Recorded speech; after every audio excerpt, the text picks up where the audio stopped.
Hi friends, S മുരിയുടെ പുതിയ latest informative educational വീഡിയോയിലേക്ക് സ്വാഗതം ചെയ്യുകയാണ്. കേരള സർവകലാശാല second semester MPhil degree examination paper 2 law of export import regulation എന്ന് പറഞ്ഞ സബ്ജക്റ്റിൻ്റെ ക്വസ്റ്റ്യൻ പേപ്പറാണ്. 2022 ക്വസ്റ്റ്യൻ പേപ്പറാണ് കേട്ടോ ഡിസ്കസ് ചെയ്യുന്നത്. അപ്പം ഓൾവേസ് അറിയാവുന്ന പോലെ ടൈം 3 hours ആയിരിക്കും. മാക്സിമം മാർക്ക് 80 ആയിരിക്കും.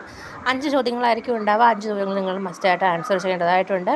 ആൻഡ് ഓരോ ചോദ്യോത്തരത്തിനും 16 മാർക്ക് വെച്ചായിരിക്കും നിങ്ങൾക്ക് ആഡായി കിട്ടുക. ഒരു ചോദ്യത്തിൽ തന്നെ 2 ഓപ്ഷൻസ് ആയിരിക്കും ഉണ്ടാവുക. അതിലേതെങ്കിലും ഒരു ഓപ്ഷൻ ആയിരിക്കണം നിങ്ങൾ എഴുതേണ്ടത്.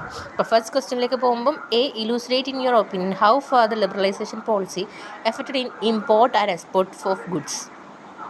ഓർ ബി എന്ന് പറയുന്നത് state the evolution of WTO agreement and mention on what level this agreement impact on traffic registration. രണ്ടാമത്തെ ചോദ്യം explain the features of FVMA and state the difference on FVRA with that of the present act in a critical view comment on the same. Or explain the role of central government and RBI in formulating export-import policy if there exist any demerits mention about it. 3. എന്ന് പറയുന്നത് mention about conservation of foreign exchange, currency transfer and investment in foreign countries with recent trends. Or state about the difference between global depository receipt GDR and American depository receipt ADR.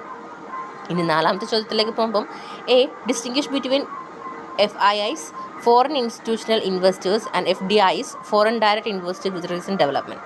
Or B എന്ന് പറയുന്നത് explain on promotion of foreign trade, give emphasis to areas of agriculture product, textiles and clothes. ഇനി 5 explain on prohibition on importation and exportation of goods and state about control of smuggling activities in export import trade. Or B എന്ന് പറയുന്നത് illustrate the available level of and exemption from custom duties in parallel to clearance of imported goods and export goods.